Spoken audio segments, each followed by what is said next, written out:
Kita naikkan ucapan syukur kita pada Tuhan berikan untuk kita. Haleluya. Terima kasih Tuhan. Terima kasih Yesus. Terima kasih Tuhan. Kami percaya Tuhan, kalau hari ini kami ada, bukan karena kebaikan kami Tuhan. Kami ada saat ini Tuhan, karena kami percaya kami punya Tuhan yang besar. Haleluya Tuhan. Terima kasih Bapa. Terima kasih Tuhan. Aku punya Tuhan yang besar, yang telah berjanji dan sanggup menggenapi imanku, bersepakat percaya kuasanya. Ku terima sekarang kemenangan darimu. Bersama kita katakan, kita bangga punya Tuhan yang besar. Oh, aku punya Tuhan yang besar, yang telah berjanji dan sanggup menggenapi imanku, bersepakat percaya kuasanya. Ku terima sekarang kemenangan darimu. Haleluya Tuhan. Kita hidup karena percaya. Ku hidup karena percaya. Kau yang berjanji setia, pengharapanku selalu ada di dalammu.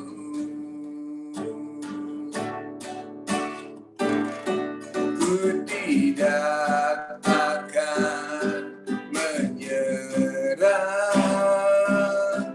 meski dalam kesesakan. Benar Bapa. Seluruh hidupku dalam genggamanmu. Benar Tuhan, inilah hidup kami ada di dalam tangan-Mu Tuhan. Katakan sama-sama. Aku punya Tuhan yang besar, yang telah berjanji dan sanggup menggenapi imanku, bersepakat percaya kuasanya.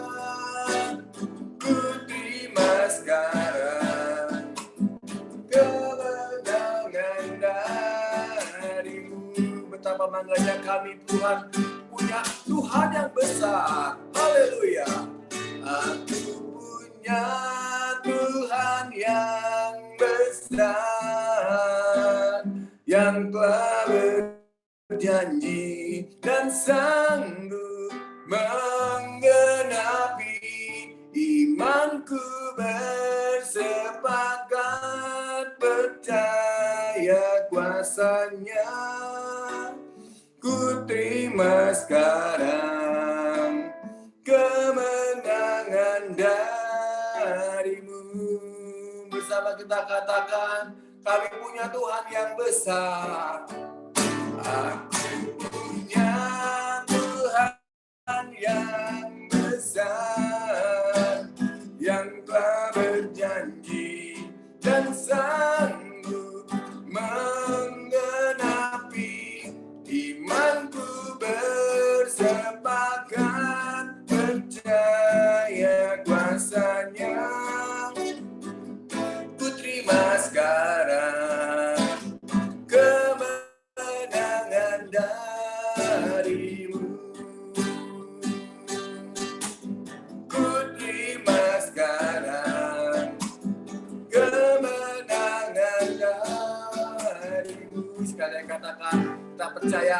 ada kemenangan yang Tuhan berikan. Oh, ku terima sekarang kemenangan darimu. Haleluya Tuhan, kami klaim pujian di Bapa.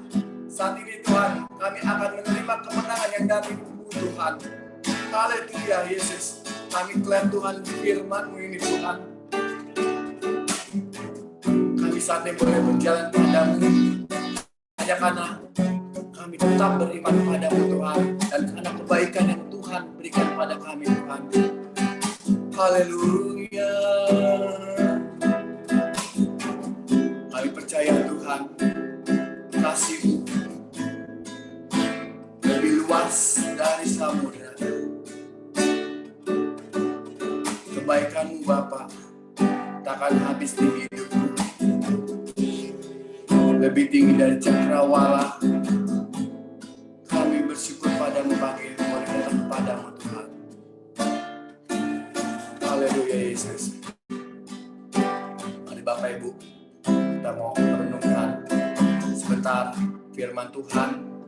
Sebelumnya kita mau naikkan pujian Semusim Berlalu.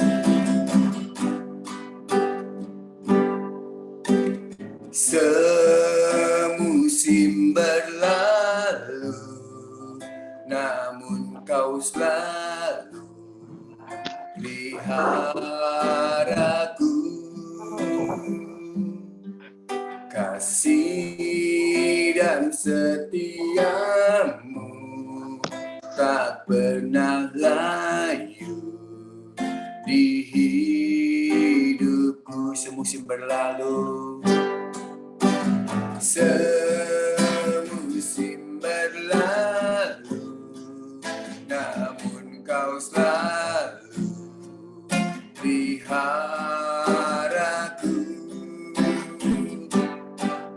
Kasih dan setiamu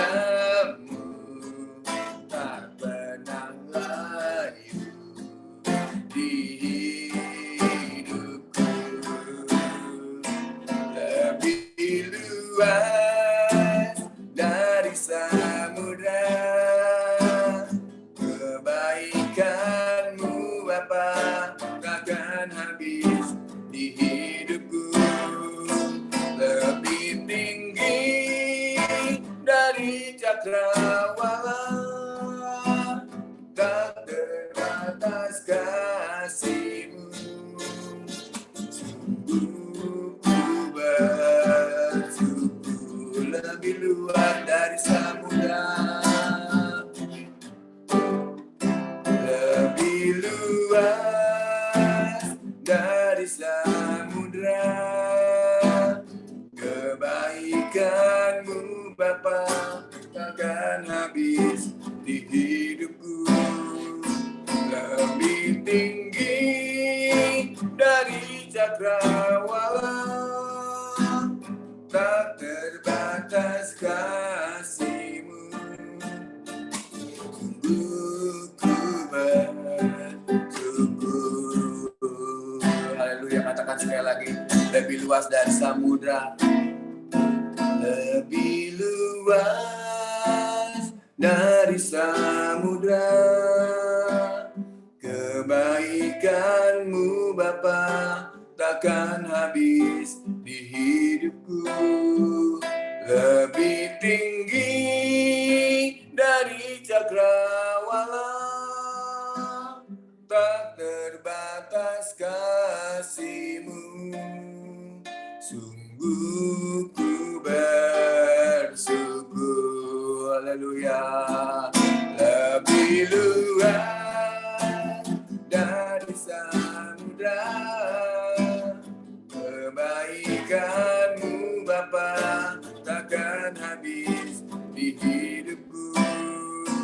Lebih tinggi dari cakrawala, tak terbatas kasih-Mu. Sungguh ku bersyukur. Sungguh ku bersyukur. Sekali Tuhan, kami bersyukur padamu. Sungguh ku bersyukur.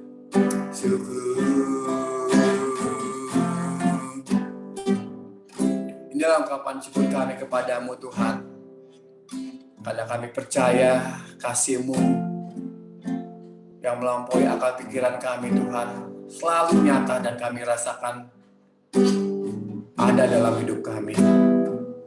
Sebentar kami akan duduk diam Tuhan, seperti bejana yang siap Engkau bentuk melalui firman yang kami dengar. Urapi hamba-Mu yang telah Engkau siapkan, firman ini boleh membentuk kami terus berubah menjadi serupa dengan Engkau. Dan tanamkan firman-Mu di hati kami, sehingga kami bukan hanya sebagai pendengar, tapi kami boleh menjadi pelaku firman-Mu. Terima kasih ya Tuhan. Di dalam nama-Mu kami bersyukur. Dan semua yang diberkati bersama kita katakan, amin, amin, amin. Silakan Pastor Agung Sugiarto.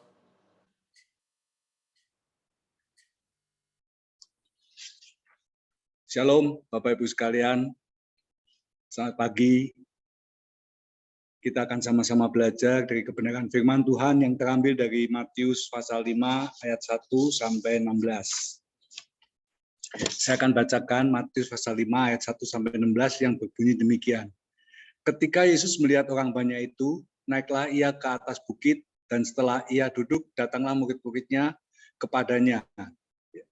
Ayat yang kedua, maka Yesus pun berbicara dan mengajak mereka, katanya, berbahagialah orang yang miskin di hadapan Allah, karena mereka yang empunya kerajaan surga. Ayat yang keempat, berbahagialah orang yang berduka cita, karena mereka akan dihibur. Ayat yang kelima, berbahagialah orang yang lemah lembut, karena mereka akan memiliki bumi. Ayat yang keenam, berbahagialah orang yang lapar dan haus akan kebenaran, karena mereka akan dipuaskan.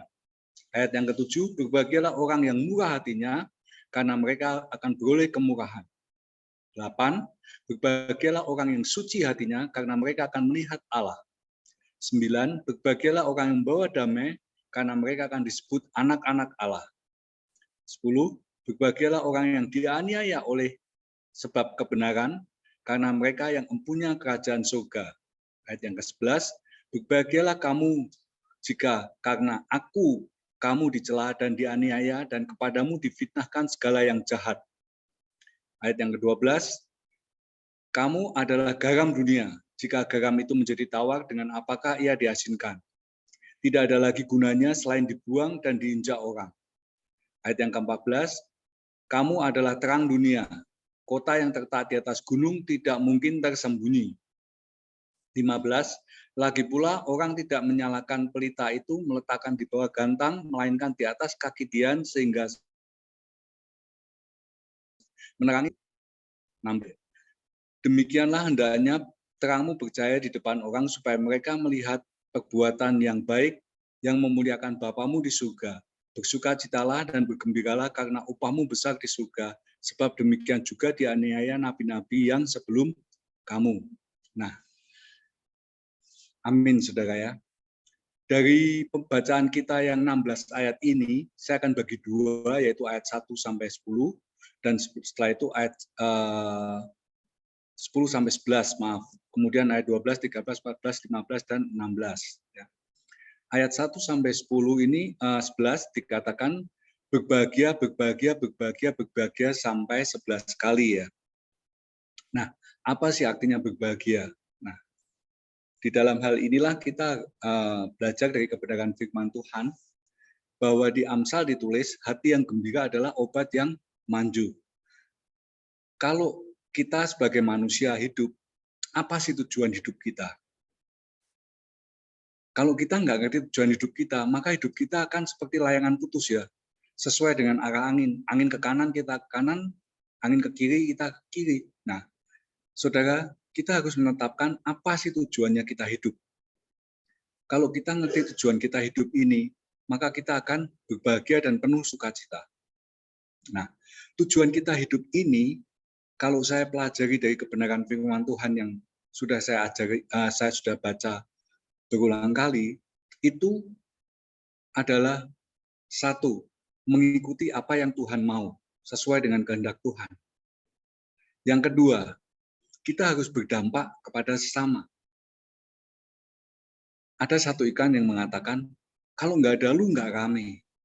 Nah, dari hal ini, kalau nggak ada lu nggak rame, kalau kita nggak join, grup kita jadi sepi. Kenapa? Nah, dari sinilah, karena kita membawa kebahagiaan. Kita hidup harus bahagia.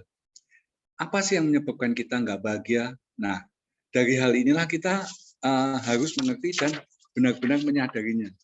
Yang sering membuat kita tidak bahagia adalah sikap kita atau hati kita sendiri. Dari pembacaan kita di atas, secara global saya akan membahasnya demikian. Yang pertama, bila seorang mengerti siapa dirinya di pandangan Allah, engkau akan berbahagia di mataku dan kujagai layaknya biji mataku. Ini akan membuat kita sangat-sangat bahagia. Kenapa? Karena saudara dan saya berharga di mata Tuhan. Nah, dari sinilah kita mengerti bahwa saudara dan saya itu sangat berharga di mata Tuhan. Jangan di mata teman kita, bukan di mata pasangan kita, bukan di mata mertua kita, atau bukan di mata teman-teman kita. Sehingga dari situ kita tidak akan sedih lagi. Apakah apa yang mau orang katakan tentang saya itu tidak sama dengan apa yang Tuhan katakan tentang saya, tentang aku. Kenapa? Karena Tuhan berkata, engkau berharga di mataku. Kalau seseorang, kalau misalnya saudara punya pasangan hidup ya, yang masih dalam taraf pacaran, pacar saudara mengatakan, kamu satu-satunya gadis atau kamu satu-satunya cowok yang sangat-sangat berharga di mata saya. Kita rasanya sudah seperti nggak nginjak lemah, saudara. Nggak nginjak tanah. Kita sepertinya terbang melayang-layang di udara. Kenapa? Karena begitu bahagianya kita. Pasangan pacar kita yang saya kasih, yang saudara kasih, mengatakan bahwa engkau berharga di mataku. Waduh, itu rasanya sudah segala-galanya. Malam nggak bisa tidur. Betul, saudara. Saya pernah merasakan itu. Nah, dari hal inilah, kalau Tuhan sendiri yang notabene dia maha kuasa di langit, di bumi, dan di surga, mengatakan, engkau berharga di mataku, bahkan aku menjaga engkau seperti aku menjaga biji mataku. Dari sini, siapa yang bisa mengambil kebahagiaan itu dari kita, saudara? Kita sangat-sangat berbahagia, maka dari situlah Tuhan mengatakan, berbahagialah orang yang berduka cita karena mereka akan berbahagialah orang yang lemah lembut karena mereka akan memiliki bumi. Saudara, apapun yang akan dikatakan orang, kita sudah nggak akan dengar lagi. Sebab apa? Yang saya cintai, yang satu-satunya saya benar-benar kasih mengatakan, engkau berharga di mataku dan engkau kujagai seperti biji mataku. Nah, kita harus mengerti siapa diri kita di pandangan Tuhan. Yang pertama itu, kalau saudara mengerti siapa diri kita di pandangan Tuhan, maka kita tidak akan stres karena kita dapat mendengar janji-janji Tuhan yang demikian melegakan dan menukarkan hati kita. Itu yang pertama.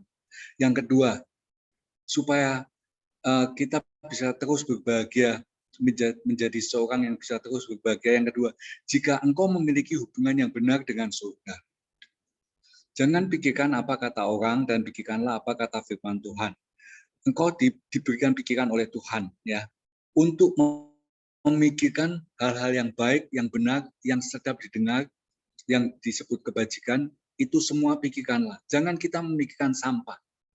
Kenapa pikirkan sampah? Nanti teman baik kita ngomong, oh kamu gini, oh kamu kurang gini, kamu begini, kamu begini. Kita sakit hati. Siapakah teman kita ini, saudara? Sampai bisa membuat kita sakit hati, sampai membuat kita bisa kebingungan, sampai membuat kita nggak bisa tidur. Kita harus mengerti, Tuhan tidak mengatakan demikian. Tuhan mengatakan apa yang benar, apa yang sedap didengar dan patut dipuji, pikirkanlah semuanya itu. Nah, dari sinilah saudara kita harus belajar akan kebenaran firman Tuhan. Untuk hal itu, saya tidak segan-segan kalau saya membawakan renungan, saya selalu katakan, baca firman Tuhan, baca firman Tuhan. Firman Tuhan itu adalah makanan untuk roh kita. kita mempunyai tubuh, jiwa, dan roh. Tubuh kita makanannya kita sudah tahu semua ya saudara. Nasi, lauk, dan segala macam kesukaan-kesukaan kita. Camilan dan segala macam. Minuman kita tahu juga. Nah, kalau makanan untuk jiwa kita itu apa? Ilmu pengetahuan. Kita belajar supaya kita pandai. Ya, saudara bisa berpostur tubuh yang bagus karena saudara makan setiap hari secara teratur. Tapi kalau saudara tidak memberi makan jiwa saudara, berarti apakah artinya seorang yang ganteng, yang gagah, yang perawakannya bagus, tapi on, nggak punya otak lah dalam tanda petik seperti itu. Kita malas untuk bergaul dengan mereka. Nah, demikian pula kalau roh kita tidak kita beri makan kebenaran firman Tuhan, maka roh kita akan kerdil, roh kita akan lemes, roh kita tidak akan bisa menjadi kuat. Nah, dari hal ini, apa bedanya kita dengan binatang? Binatang yang hanya mempunyai tubuh dan jiwa saja. Nah, dari sinilah saudara, kita harus memberi 3 unsur di dalam kehidupan kita, yaitu tubuh, jiwa, dan roh kita secara balance. Kalau saudara senang makan, silahkan. Saudara senang kuliner, silahkan. Nah, dari sini jangan lupa, saudara juga harus mengisi otak saudara, pengetahuan saudara dengan ilmu pengetahuan. Saudara harus belajar. Saudara harus terus belajar dalam hidup ini. Kita tidak akan berhenti untuk belajar ya saudara. Nah, setelah itu yang ketiga, yaitu roh kita. Kita harus kasih makan dia dengan firman Tuhan. Nah, dari sinilah kita harus membaca firman Tuhan. Sebab kalau saudara mengerti janji-janji Tuhan, saudara mengerti apa yang Tuhan mau di dalam hidup saudara dan saya, maka tujuan kehidupan kita jelas kemana arahnya. Ya. Saya pernah bawakan beberapa waktu yang lalu bahwa hidup kita ini di dunia ini maksimal 120 tahun. Ya. Karena di Kejadian ditulis bahwa roh Tuhan tidak akan berlama-lama tinggal di dalam kita, hanya 120 tahun saja. Nah, dari hal ini, bandingkan 120 tahun dengan kekekalan yang kelak kita akan terima di surga. Nah, dari situ, tujuan hidup kita adalah ke surga, saudara. Bagaimana kita bisa masuk surga kalau kita tidak pernah melakukan kehendak Tuhan dan tidak tahu apa yang Tuhan mau di dalam hidup kita. Nah, untuk hal itulah, kita harus memakan firman Tuhan ini lebih dari makanan-makanan kita yang lain. Kenapa? Karena dari situlah kita bisa mengerti. Jangan engkau melenceng ke kanan atau ke kiri, tapi tetaplah sesuai dengan yang Tuhan mau, supaya hidupmu beruntung. Nah, dari hal inilah, firman Tuhan mengatakan demikian. Kita harus mengerti dan benar-benar mengikuti firman Tuhan. Nah, yang kedua, kita memiliki hubungan yang benar dengan surga. Artinya apa? Kita jangan sampai melenceng keluar dari apa yang Tuhan sudah tentukan lewat firman Tuhan. Itulah kenapa bagaimana kita harus bisa berbahagia. Seperti yang ditulis di dalam Matius 5 ayat 3 sampai ayat 11. Nah, yang kemudian yang ketiga, jika kita tahu apa yang boleh dan apa yang tidak boleh. Kalau kita ngerti apa yang boleh dan kita ngerti juga apa yang tidak boleh di dalam hidup ini mudah, saudara. Oh, kamu nggak boleh belok ke sini, kamu harus lurus supaya kamu bisa sampai ke tujuan kamu. Ya. Nah, untuk hari itu orang menciptakan Google Map. Ya. Kalau kita sekarang diundang, besok kita ketemuan di sini ya, saudara. Siap. Tolong share location-nya. Tolong share lokasinya. Di mana? Supaya aku bisa sampai tepat waktu. Karena kalau kita bisa tahu di mana koordinat kita akan datang, nah dari situ kita akan bisa mengatur waktu saya berangkat. Nah, kalau saya di Sherlock, kemudian saya lihat lokasinya ada di Kerawang, sedangkan saya sekarang ada di Tangerang, nah dari situ saya bisa memperkirakan berapa jam saya akan mencapai ke destinasi saya atau sampai ke tujuan saya. Dari situ supaya kita tidak terlambat. Nah, demikian pula kalau hidup kita ini tidak ngerti tujuannya Tuhan, gimana kita bisa tepat sampai ke yang Tuhan mau. Dari sinilah, supaya engkau tetap bahagia, saudara harus tahu mana yang boleh dan mana yang tidak boleh. Nah, saat saudara berjalan, saudara akan dituntun oleh Google Map, saudara tidak boleh ke kiri, tidak boleh ke kanan, harus lurus, harus setelah itu belok ke kanan, harus setelah itu belok ke kiri. Nah, dari hal inilah, siapa yang menuntun hidup kita? Roh Kudus, betul sekali, Roh Kudus yang memimpin kita. Bagaimana Bapak bisa tahu kalau Roh Kudus yang memimpin kita? Nah, dari sinilah kita harus mengerti di dalam firman Tuhan. Di dalam Yohanes ditulis bahwa Roh Kudus adalah Roh yang akan mengajar dan mengingatkan kita. Sehingga dari situ saudara tidak akan melenceng ke kiri dan ke kanan. Kalau saudara tidak ngerti tentang kebenaran firman Tuhan, saudara akan ngaco, hidupnya akan keluar kemana-mana. Karena saudara tidak tahu mana yang Tuhan tidak kehendaki, yang Tuhan tidak inginkan saudara lakukan. Dari situlah kita harus mengikuti apa yang Tuhan mau dan Tuhan benar-benar disenangkan apa yang saudara lakukan. Kalau Tuhan disenangkan, saudara pun akan ikut senang. Betul, saudara? Kalau saudara tadi saya umpamakan saudara sedang berpacaran. Nah, kalau saudara melihat pacar saudara senang, hati saudara apa? Ikut senang. Saya kalau jalan keluar kota atau pergi kemana-mana, itu saya senang baca tulisan-tulisan di belakangnya truk ya. Kalau ada truk muat bahan bangunan gitu, banyak sekali tulisan-tulisan yang membuat saya terhibur ya. Lucu-lucu. Ada yang ngomong apa? Dibuang sayang, ditelan pahit atau segala macam. Nah, itu ada satu yang ditulis. Jangan pikirkan saya, asal engkau senang, saya sudah ikut senang. Nah, hal inilah yang saya melihat bahwa betul sekali. Kalau saudara dan saya bisa menyenangkan Tuhan, maka kita pun akan ikut senang, saudara. Apalagi kalau kita bisa menyenangkan pasangan kita.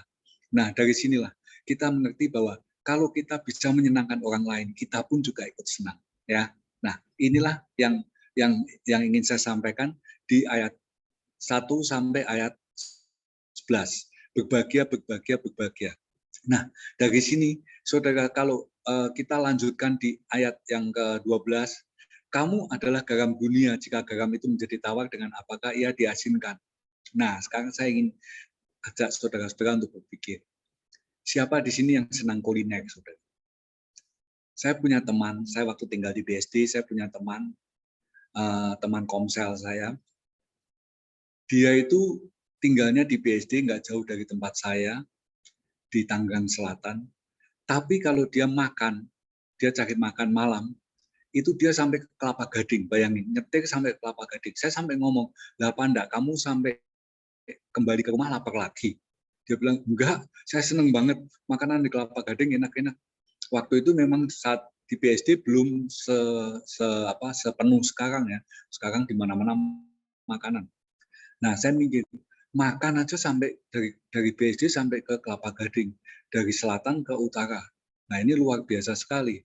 Nah, saya tanya, kalau saudara kuliner, itu saudara pilih tempatnya yang bagus, apa makanannya yang enak, apa yang murah? Pasti akan pilih yang enak kan? Tempatnya kurang bagus nggak apa-apa, yang penting enak makanannya. Betul? Nah, harga nggak masalah lah. Karena kita tahu kalau harga nggak wajar, pasti dia nggak akan laku. Nah, saya ngomong sama istri saya, kalau kamu mau makan di tempat yang nggak tahu, gampang. Lihat aja, rame atau sepi. Kalau sepi, kita pindah aja. Kenapa? Pasti nggak enak atau mahal, ya kan? Nah, kita kan makan butuh yang enak. Nah, sekarang saya pertanyaan berikutnya. Saudara, kalau makanan enak, misalnya saudara senang soto Betawi gitu ya. Saudara lihat, di soto Betawi itu terdiri dari beberapa komponen. Banyak sekali kan.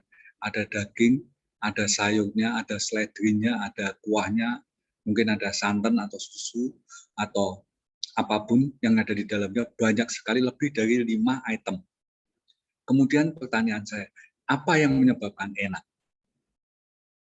Kalau saudara mau teliti lebih jauh, semua makanan yang saudara katakan enak, itu yang enak sebetulnya adalah dikasih garam. Betul nggak, saudara? Kalau saudara nggak dikasih garam, waduh, rasanya jadi hambar semua kan.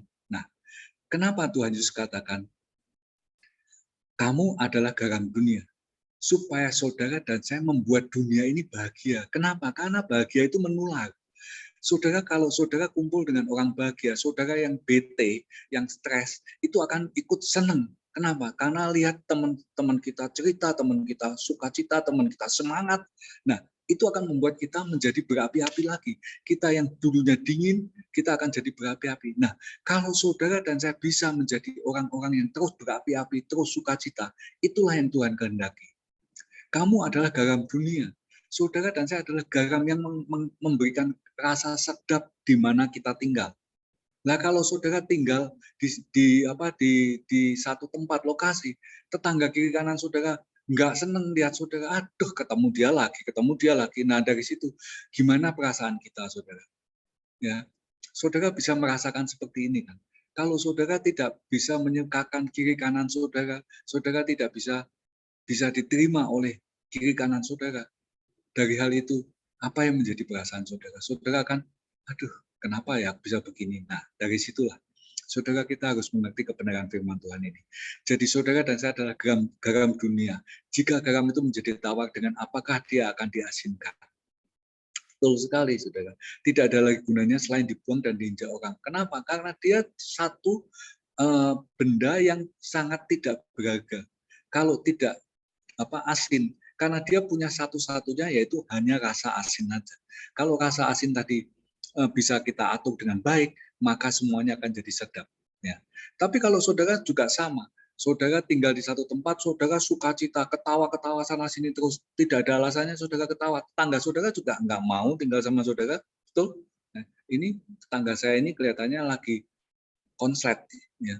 Dia ketawa-tawa terus sendiri. Nah, dari sinilah kita harus mengerti bahwa kita bisa mengatur bagaimana kita harus bersukacita, bagaimana kita harus ceria, dan bagaimana kita harus berkomunikasi dengan orang lain. Nah, dari situlah saudara baru bisa dikatakan, kamu adalah garam dunia. Nah, yang kedua dikatakan, kamu adalah terang dunia. Nah, kalau saudara kita bisa dikatakan, kamu adalah terang dunia. Nah, dari sini saudara bisa bayangin, kalau saya pernah tinggal di Kalimantan, saudara. Saya pernah tinggal di Kalimantan. Waktu itu saya masih kerja sekuler, belum sebagai hamba Tuhan. Saya masih kerja di Kalimantan. Waktu itu saya tambang, saya membuat alatnya, crusher-nya untuk menggiling batu bara. Nah, dari situ saya harus tinggal sekitar 3 bulan sampai hampir 4 bulan di tengah hutan. Saya baru merasakan gelapnya malam kalau di tengah hutan. Jadi keberadaan bintang itu sangat-sangat berharga sekali. Kenapa? Tidak ada lampu sama sekali. Waktu saya tinggal di tengah hutan itu, kita pakai genset. Kalau kiriman minyak tanah dari bawah, dari desa terdekat, terlambat, lampu semua mati. Nggak ada yang bisa nyala. Nah, dari situ, kalau komputer juga nggak nyala, saudara bayangin, saudara mau apa? Jam 6:30, jam 7 malam sudah gelap banget. Nah, dari situ saya baru merasakan bahwa bintang itu sangat-sangat berharga sekali. Karena apa? Karena dengan adanya bintang yang kecil di langit itu saja, saudara bisa melihat tangan saudara bisa melihat kemana saudara mau melangkah. Tidak gelap total. Nah, dari situ saya melihat, kan saya di Kalimantan, teman-teman saya orang-orang Dayak, banyak orang-orang Dayak. Kalau malam dia sering main di tempat kita. Dia bawa kunang-kunang. Saya tahu kunang-kunang itu sejak saya kecil. Setelah saya gede, saya lupa bentuknya seperti apa dan seperti apa saya juga lupa. Nah, teman saya orang Dayak ini dia membawa kunang-kunang. Baru saya ngerti, oh iya ya kunang-kunang seperti ini. Nah, dia membawa kunang-kunang dan dia nangkap kunang-kunang itu, dia masukin di gelas aqua. Di gelas aqua. Nah, dengan adanya kunang-kunang itu, jadi lumayan terang, saudara. Kita bisa melihat wajah teman kita bisa saling berpandangan, dan kita bisa ngobrol dengan lampu dari kunang-kunang. Tapi kunang-kunang ini kan nyala mati. Nah, dari sini teman saya yang orang Dayak ini pintar. Kan gelas aqua itu tidak mungkin kosong, pasti ada tetesan-tetesan air. Kunang-kunangnya ditetesin air. Nah, kalau kunang-kunang ditetesin air, dia akan sepertinya konslet, dia akan nyala terus. Nah, dari sinilah dia nangkap 3-4 kunang-kunang, dia masukin di dalam gelas aqua, kasih air semua sehingga lumayan terang. Nah, kita bisa ngobrol. Nah, dari sini, kalau dikatakan kamu adalah terang dunia, saudara, dunia sekarang ini bukankah dunia yang gelap gulita, saudara? Yang susah membedakan mana tangan kanan, mana tangan kiri, di mana yang keadilan bisa menjadi tidak adil Dan yang tidak adil bisa menjadi adil, yang benar bisa salah, yang salah bisa benar. Bukankah demikian? Nah, dari hal inilah saudara, kita melihat bahwa saudara dan saya harus menjadi terang dunia, di mana kita harus membawa kebenaran Tuhan di dalam dunia ini. Nah, ayat 12 sampai 16 ini, itu adalah kita harus berdampak. Yang pertama sampai 11 itu saudara dan saya juga harus berdampak menjadi pembawa bahagia, pembawa sukacita buat lingkungan saudara dan saya. Dan yang ayat 12 sampai 16 itu dikatakan bahwa saudara harus membawa rasa sedap di sekeliling saudara dan saya sebagai garam, dan saudara harus menjadi terang di sekeliling saudara dan saya. Nah, terang ini ternyata saudara, kalau saudara misalnya masuk di tempat yang gelap, yang di saat buka kamar itu ya, saat saudara masuk kamar dalam kondisi gelap, saudara hanya membawa satu senter kecil yang isinya satu LED, lampu LED kecil. Lampu LED kan kecil sekali, cuma satu biji aja. Terang tadi akan langsung terkuak, minggir semua melihat terang saudara. Betul? Bukan lampu terang saudara tadi langsung dikuasai oleh gelap. Bukan demikian kan. Tapi yang kecil tadi bisa menerangi dan bisa membuka kegelapan itu. Itulah hebatnya terang. Tidak ada kegelapan bisa menguasai terang, walaupun kecil sekali. Nah, inilah Tuhan katakan bahwa kamu adalah terang dunia. Kota yang terletak di atas gunung tidak mungkin tersembunyi. Lagi pula kita tidak menyalakan pelita lalu meletakkannya di bawah gantang. Nah, saudara, kalau saudara lampunya gelap, saudara saat ini kan sudah nggak ada lilin ya, saudara pasti pakai lampu LED ya untuk nerangin kalau listriknya mati. Mungkin nggak lampu LED tadi saudara letakkan di bawah kolong ranjang, kan nggak mungkin kan? Buat apa? Kolong ranjang nggak perlu terang, yang perlu terang adalah ruangan di mana kita bisa komunikasi, kita bisa bertatap muka. Betul? Nah, dari sinilah saudara kita harus mengerti bahwa saudara adalah terang dunia, dan saudara jangan sampai kehidupan saudara terang ini hanya ngumpet di dalam kamar saja. Saudara membaca kebenaran firman Tuhan, Alkitab sampai 100 kali, tapi saudara tidak pernah melakukan satu pun sehingga orang tidak mengenal saudara, percuma. Iman tanpa perbuatan adalah mati.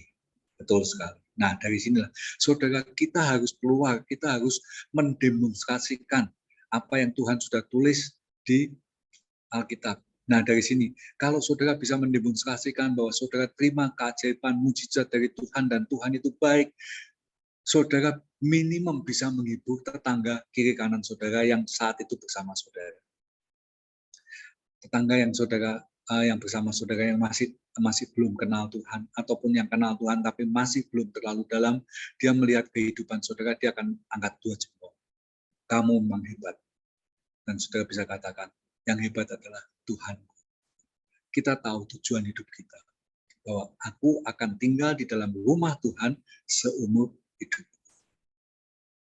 Tuhan akan menyertai saudara dan saya kemanapun saudara dan saya pergi, dan saudara ingat bahwa Tuhan tidak akan mempermalukan saudara dan saya asalkan saudara tetap setia memberitakan atau menunjukkan kasih Tuhan di dalam kehidupan saudara dan saya.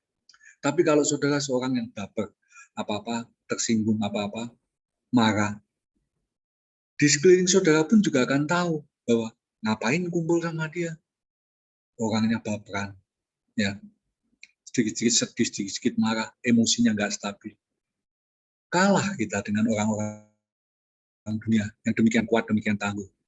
Sehingga dari situ kita harus memberikan contoh di dalam kehidupan kita bahwa saudara dan saya adalah orang yang tangguh, orang yang tidak baperan. Nah, dari sinilah kalau kita gabung ayat 1 sampai 11 dan ayat 12 sampai 16 ini, saudara, kita bisa simpulkan seperti ini. Kalau saudara berbahagialah orang yang lemah lembut karena mereka akan memiliki bumi. Saya ambil satu contoh aja ya, ayat 5. Berbahagialah orang yang lemah lembut karena mereka akan memiliki bumi.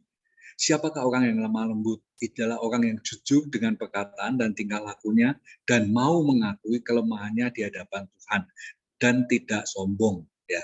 Nah, dari hal inilah saudara, orang lemah lembut itu bukan orang hanya cewek aja. Kenapa? Karena lemah lembut ini berbicara adalah hati saudara dan saya, bukan tingkah laku kita. Saudara, Kalau tingkah laku kita, saudara bisa setiap minggu itu memakai jubah keagamaan saudara, saudara pasti akan dandan secantik mungkin, seganteng mungkin, dan sewangi mungkin kan. Nah, setelah itu saudara akan sama-sama senyum kalau ketemu satu dengan yang lain. Shalom, selamat pagi. Betul? Nah, tapi kalau sudah keluar gereja dengan pasangan sendiri aja, apa lu? Ngomong aja dari tadi. Hal itulah yang saudara dan saya tidak bisa sembunyikan dengan orang terdekat saudara dan saya. Kesombongan, congkak, atau tinggi hati, tidak ingin dikoreksi. Nah, itulah yang dikatakan kalau saudara tidak lemah lembut. Kalau lemah lembut, saudara akan merasa, Tuhan, siapa aku ini? Engkau begitu mengasihi aku. Terima kasih sekali, Tuhan. Seperti seorang pemungut cukai dan seorang Farisi yang berdoa. Orang Farisi berdoa, Tuhan, aku berpuasa seminggu berapa kali. Aku tidak lepas dari kebenaran firman. Aku hafal ayat demi ayat sampai titik komanya pun aku hafal. Tapi Tuhan berkata, aku tidak kenal engkau, nyala engkau dari hadapanku. Sedangkan seorang pemungut cukai, dia tidak berani menatap ke langit. Dia tertunduk dan dia merasa, Tuhan, aku ini kotor, aku tidak seperti apa yang kau inginkan. Nah, dari sinilah saudara, kita harus mengerti bahwa saudara menjadi lemah lembut adalah rendah hati. Nah, rendah hati kalau saudara tidak sombong, saudara bisa menjadi satu terang atau menjadi garam, di mana saudara sadar akan kekotoran saudara. Setelah itu saudara tinggalkan, saudara jangan balik lagi ke kotoran saudara, tapi saudara keluar dan dibasuh oleh darah Yesus, sehingga saudara bisa menjadi keluar, menjadi cemerlang dan lebih dari pemenang. Itulah yang Tuhan ingin saudara dan saya mengerti, dan kita bisa sama-sama belajar pada pagi hari ini bahwa saudara dan saya harus menjadi garam dan terang dunia. Dari 1 sampai 11 itu adalah berbahagia, supaya saudara dan saya mempunyai hati yang berbahagia. Selain sebagai obat yang manjur, saudara dan saya bisa menjadi garam dan terang dunia, di mana saudara bisa membuat lingkungan di sekitar saudara. Kalau nggak ada lu, nggak rame, lu mesti datang, lu harus datang. Itu adalah satu kata-kata yang kita rindukan kan. Nah, dari situ, kalau saudara sudah datang, saudara jangan tinggi hati, saudara jangan sombong, tapi jadilah garam yang membuat suasana menjadi sedap, yang membuat suasana menjadi adem, yang membuat suasana menjadi sukacita, dan yang membuat suasana menjadi memuliakan Tuhan. Itulah yang Tuhan inginkan, saudara menjadi garam dan terang dunia. Karena kegelapan di dunia ini akan makin hari akan makin gelap, akan makin dingin, karena kasih kebanyakan orang akan semakin dingin. Nah, saudara ingat bahwa saat ini Indonesia butuh dukungan doa saudara. Saudara, saya sangat mengucap syukur kepada Tuhan kalau saya bisa bergabung di komunitas saudara sebagai pendoa-pendoa syafaat buat Indonesia. Amin. Demikianlah kebenaran firman Tuhan. Mari kita berdoa. Bapa, Engkau sungguh baik, sangat baik. Kami mengucap syukur Tuhan kalau kami boleh belajar apa arti berbahagialah dan apa juga arti kami harus menjadi garam dan terang dunia. Biarlah apa yang telah kami bahas ini boleh menyadarkan kami kembali bahwa kami harus punya hati yang lemah lembut, hati yang mau diajar, dan hati yang mau berbagi kasih kepada sesama kami, sehingga semua orang boleh mengerti dan boleh mengenal Engkau, bahwa Engkau adalah Tuhan kami yang dahsyat, Tuhan kami yang luar biasa, dan Tuhan kami yang baik. Terima kasih Bapa. Hanya di dalam nama Tuhan Yesus Kristus, haleluya, sama-sama katakan, amin.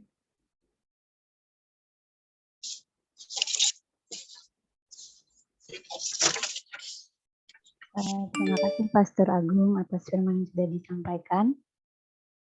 Kita akan bersatu hati, bersepakat berdoa untuk bangsa dan negara kita. Mari kita bersatu dalam doa. Bapak, kami mengucap syukur untuk pagi hari ini. Terima kasih ya Bapak atas udara yang Tuhan berikan. atas nafas kehidupan yang Tuhan berikan, atas keluarga. Terima kasih atas rencana Tuhan hari ini. Kami percaya Tuhan punya rencana yang indah untuk kami pada pagi hari ini. Kami bersyukur Bapa atas hadirat Tuhan yang hadir dalam rumah kami masing-masing lewat puji-pujian yang kami naikkan tadi pagi ya Bapa. Kami juga mengucap syukur untuk firman Tuhan.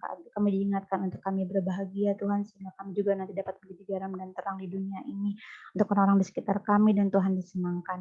Tuhan, kami juga berdoa Tuhan untuk teman-teman yang belum dapat hadir di pagi hari ini ya Bapak, supaya apapun yang sedang mereka hadapi hari ini, mungkin karena sakit penyakit, atau mungkin mereka sedang jauh dari Tuhan, atau mereka sedang ada pergumulan atau pekerjaan apapun itu, kiranya Tuhan yang akan berserta dengan mereka, dan Tuhan sendiri yang akan memberikan jalan keluar untuk setiap pergumulan mereka. Tuhan, kami juga mau berdoa ya Tuhan untuk anak-anak kami Tuhan, anak-anak sekolah dasar yang sedang ujian sekolah, agar Tuhan memberkati ya Bapak, dan mereka bisa mengerjakan setiap soal-soal ujian dengan baik. Kami berdoa untuk anak-anak kelas 12 ya Bapak yang sedang mencari universitas Bapak, dan supaya juga mereka bisa mendapatkan yang terbaik, sehingga generasi muda kami Bapak bisa memimpin negeri ini ya Bapak, dan bisa menjadi berkat ya Bapak. Kami juga berdoa Bapak agar demo hari ini bisa berjalan dengan aman ya Bapak, dan tidak ada kerusuhan. Kami berdoa juga untuk Jumat Agung dan Paskah Bapak, agar ibadah onsite yang akan dijalani di banyak gereja di minggu ini bisa berjalan dengan lancar, dan tidak akan ada hal-hal lain ya Bapak yang bukan datangnya dari Tuhan. Dan kami berdoa juga untuk hukum di Indonesia Bapak, agar bisa adil ya Bapak, dan tidak tumpul terhadap penganut agama tertentu, tapi tajam ya Bapak kepada orang Kristen.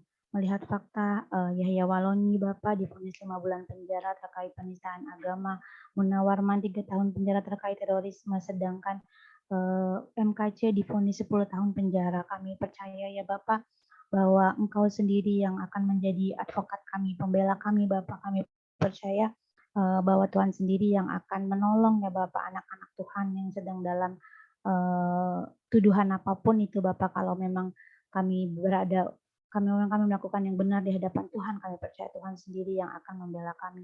Kami juga berdoa Bapak untuk pemekaran Papua Bapak, jikalau hal ini Bapak hanya akan membuat orang asli Papua menjadi tersingkir ya Bapak, karena jumlah mereka yang sangat sedikit Bapak, dan sedangkan nanti kalau ada pemekaran akan ada banyak pendatang-pendatang dari daerah-daerah lain ya Bapak, dan mereka akan mengisi jabatan-jabatan penting Bapak di provinsi baru ini Bapak, sedangkan bukan anak-anak daerah Bapak. Kami berdoa agar pemekaran ini ditangguhkan. Kami berdoa agar kalaupun ada pemekaran ini, biarkan ya Bapak anak-anak Papua dapat mengisi posisi-posisi pentingnya Bapak, dan biarkan mereka dapat menjadi berkat di tempat mereka ya Bapak. Kami juga berdoa untuk Presiden Jokowi Bapak agar selalu sehat dan penuh hikmat dalam menjalankan pemerintahan hingga tahun 2024. Bapak jauhkan dari oknum pejabat serigala berbulu domba yang menjadi duri dalam pemerintahan, dan agar Jokowi diberikan juga mahrifat dalam mengambil setiap keputusan Bapak, agar setiap keputusan yang diambil dapat menjadi dampak positif Bapak untuk kami semua rakyat Indonesia. Terima kasih Bapak. Kami percaya Bapak bahwa Engkau hadir dan mendengar doa-doa kami. Terima kasih untuk firman yang disampaikan. Ampuni semua dosa, semua kesalahan kami di hadapan-Mu. Hanya di dalam nama anak-Mu Tuhan Yesus Kristus kami naikkan doa dan ucapan syukur kami ini. Haleluya. Amin.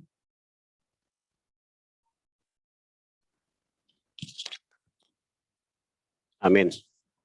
Terima kasih buat Pastor Agung yang sudah memberitakan firman Tuhan, dan juga buat Ibu Marta yang sudah menyampaikan doa-doanya. Baik, Bapak Ibu, kita akan tutup doa pagi kita. Di sini saya sudah hampir mau jam 7 di sini ya, 1 jam beda jauh di sana dari Indonesia Barat ya. Puji Tuhan, perjalanan saya kemarin berjalan dengan baik. Terima kasih atas doa yang Bapak Ibu berikan untuk saya, dan juga hari ini ada beberapa permohonan doa yang akan kita sampaikan. Saya mohon, apakah ada yang mau didoakan kembali selain yang ada di chat? Baik, kalau gitu kita akan tutup. Saya mohon nanti Pak Pastor Agung yang akan mendoakan teman-teman sekalian berdoa berkat. Ya, sebentar saya share ya, Pastor Agung ya.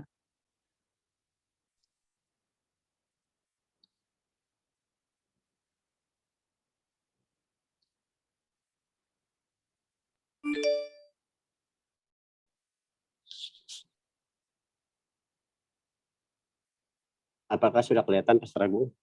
Sudah. Oke, saya agak ada tambahan sebentar.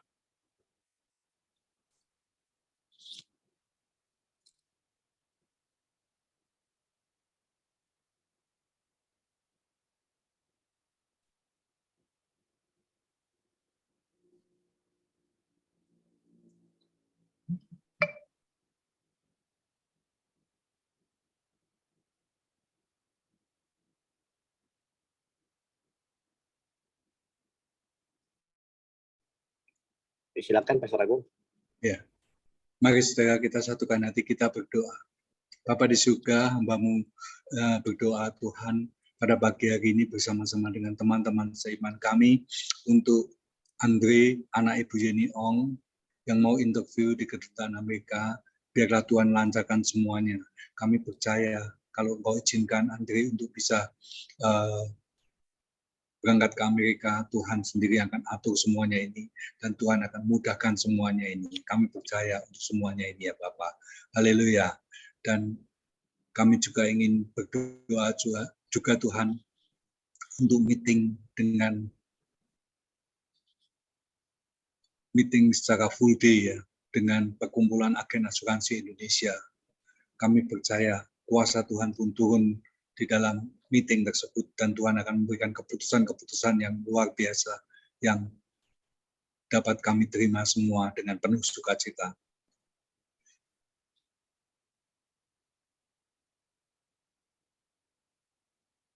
Dan Tuhan, kami juga berdoa, biarlah Tuhan sendiri yang tolong, biarlah ada pemulihan hati antara keluarga di dalam penjualan rumah mertua. Biarlah Tuhan sendiri yang tolong dan Tuhan yang mengerti. Biarlah Tuhan yang akan turun tangan di dalam penjualan rumah dari mertua Ibu Marta. Kami percaya karena kemurahan Tuhan saja, Tuhan yang akan mendatangkan bahagia dan sukacita serta damai sejahtera di dalam hati semua, sehingga mereka semua bisa menerimanya dengan baik, dengan sukacita, dan dengan tidak terjadi apa-apa, tidak terjadi pertengkaran ataupun kesalahpahaman. Dan Tuhan, hamba-Mu juga berdoa untuk Ibu Tutiana agar menjelang hari raya ini keuangan kami boleh berjalan lancar, customer bisa melunasi pembayaran sehingga bisa memberi THR kepada pegawai-pegawai. Kami percaya Tuhan, hamba-Mu Ibu Tutiana ini merindukan untuk dapat menjalankan sesuai dengan kebenaran firman-Mu, yaitu melunasi THR atau membayar THR kepada pegawai-pegawainya. Untuk hari itu biarlah Tuhan sendiri yang bekerja untuk menggerakkan hati yang mau melunasi semua tagihan-tagihannya. Kami percaya karena kemurahan-Mu saja Engkau yang terus menolong dan menyertai. Haleluya. Pak Agung, mohon maaf, minta tolong didoakan buat Ibu Hartati yang hari ini akan transfusi darah, ya, agar berjalan dengan baik. Hamba-Mu juga berdoa ya Tuhan untuk Ibu Hartati, biarlah Tuhan sendiri yang memberkati semua tangan-tangan dokter atau tangan-tangan perawat yang melakukan transfusi darah kepada Ibu Hartati ini. Tuhan, biarlah Ibu Hartati melakukan transfusi darah semuanya boleh berjalan dengan lancar tanpa kekurangan satu apapun. Hamba-Mu percaya bahwa kuasa dan penyertaan-Mu sempurna di dalam kehidupan Ibu Hartati. Hanya di dalam nama Tuhan Yesus Kristus. Haleluya. Amin. Kita langsung tutup. Ya, doa berkat. Mari saudara-saudara yang kekasih, angkatlah kedua tanganmu, arahkanlah kepada Tuhan. Terima kasih Tuhan untuk penyertaan-Mu sehingga pada hari ini kami boleh melakukan doa pagi ini dengan baik. Dan saat ini sebentar kami akan berpisah satu dengan yang lain, biarlah kasih karunia anugerah dan damai sejahtera-Mu turun kepada kami. Kiranya kuasa dan kasih Tuhan memberkati kita, penyertaan Tuhan Yesus Kristus terus menolong dan turun atas kita, dan Roh Kudus pun akan memberkati kita semua dari sekarang ini sampai selama-lamanya, sampai Tuhan Yesus Kristus datang kedua kali memberkati kita dan mengangkat kita bersama-sama di awan-awan permai. Dan biarlah kuasa, kasih, anugerah, dan damai sejahtera Tuhan turun menyertai kita dari sekarang ini sampai selama-lamanya. Apapun yang kita lakukan, kerjakan, Tuhan buat berhasil dan beruntung. Haleluya. Di dalam nama Tuhan Yesus Kristus. Amin. Amin. Terima kasih. Terima kasih, Pak Dan Agung. terima kasih buat teman-teman Terima semua. kasih Pak Kenli, Pak Rudi, Terima kasih Pak Agung. Bu Flora, Pastor makasih. Agung, terima Tuhan kasih. memberkati. Yuk kita buka Iya. kameranya, Bapak Ibu. Kenli, terima kasih. Pak Kenli, terima kasih. Boleh dibuka kameranya. Terima kasih, Ini Pak foto. Agung. Terima kasih. Flora boleh minta tolong. Ya, baik Pak.